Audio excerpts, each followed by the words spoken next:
नमोस्तु भगवान, नमोस्तु। यदि कोई श्रावक मुनियों की वैयावृत्ति के लिए तेल की या अन्य किसी भी प्रकार की मालिश लेप आदि करता है तो यह कहाँ तक उचित है? और कुछ लोगों का कहना है गुरुवर, इसमें श्रावक भी और मुनि भी दोनों को दोष लगता है, क्योंकि इसमें असमय में आहार ग्रहण का दोष है। तो ये कहाँ तक ठीक है गुरुवर? देखिए, लोग कुछ भी कह दें, इससे क्या होता है?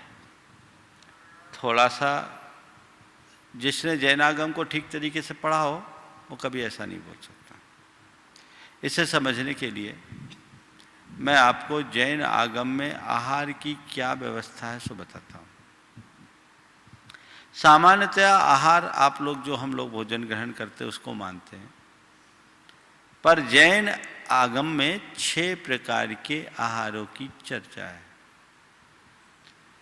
सबसे पहले लेपाहार,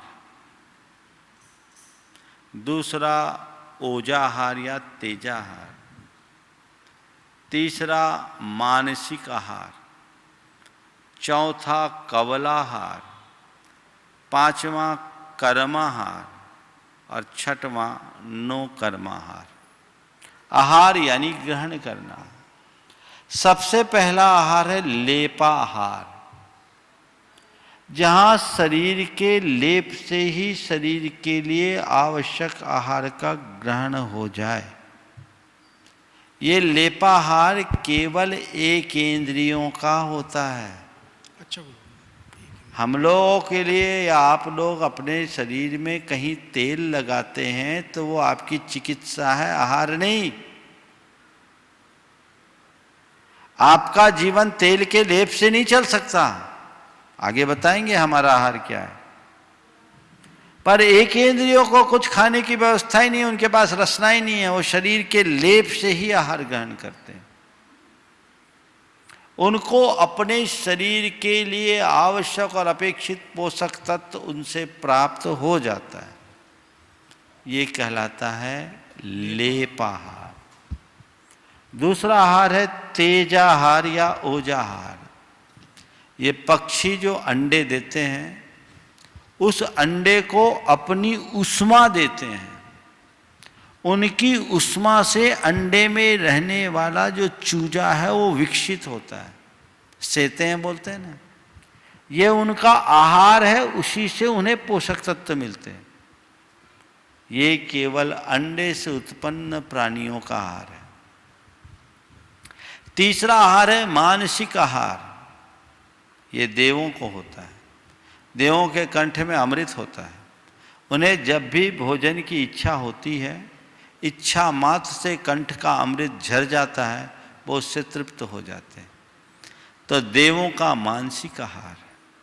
चौथा आहार है कवल आहार, जो हम आप सब करते हैं। मनुष्य और तिर्यंचों का जो आहार है, पशु पक्षी जो खाते हैं, वो कवलाहार है। समझ गए? इनमें अन्न पान स्वाद खाद्य, ये 4 अन्न पान ले पे, अन्न पान ले स्वाद ले, ये 4 प्रकार के आहार होते हैं। ये हम लोग जो खाते हैं ये कवलाहार है। पांचवा आहार है कर्म आहार, जो 24 घंटे हम सब कर्म बांध रहे हैं, ये कर्म आहार है जो सभी संसारियों को होता है।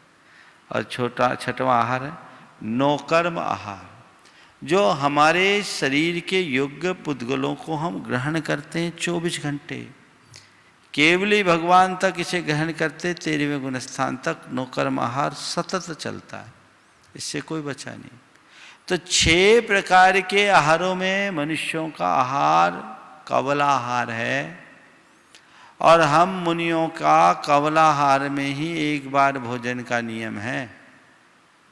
4 प्रकार का आहार, अन्नम पानम खाद्यम स्वाद्यम। अन्न पान खाद्य स्वाद। अन्न जो हम रोटी सब्जी वगैरह खाते हैं, दाल भात वगैरह खाते हैं। पान सब प्रकार के पीने योग्य पदार्थ।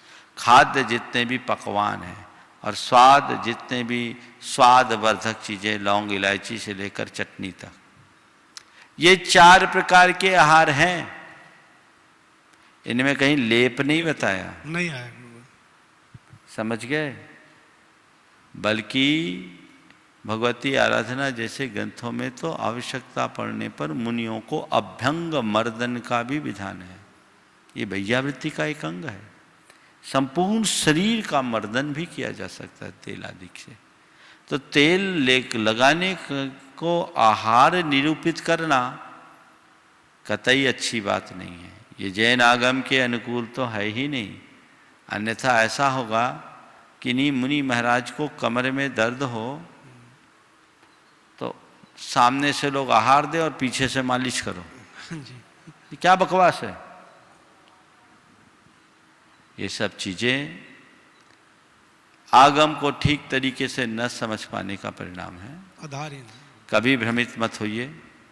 हाँ, शक्ति भर आप इनका प्रयोग मत करें, लेकिन यदि कहीं जरूरत पड़ती है बाह्य उपचार के रूप में तो इसका निषेध आगम में कहीं भी नहीं है। नहीं तो आपने उपवास के दिन अगर सिर भारी हो रहा है, थोड़ा सा तेल लगा लिया तो आहार हो गया, उपवास गल गया, रोटी खा लो, ऐसा ही उपदेश देंगे लोग। ऐसे लोगों से बच के रहना चाहिए।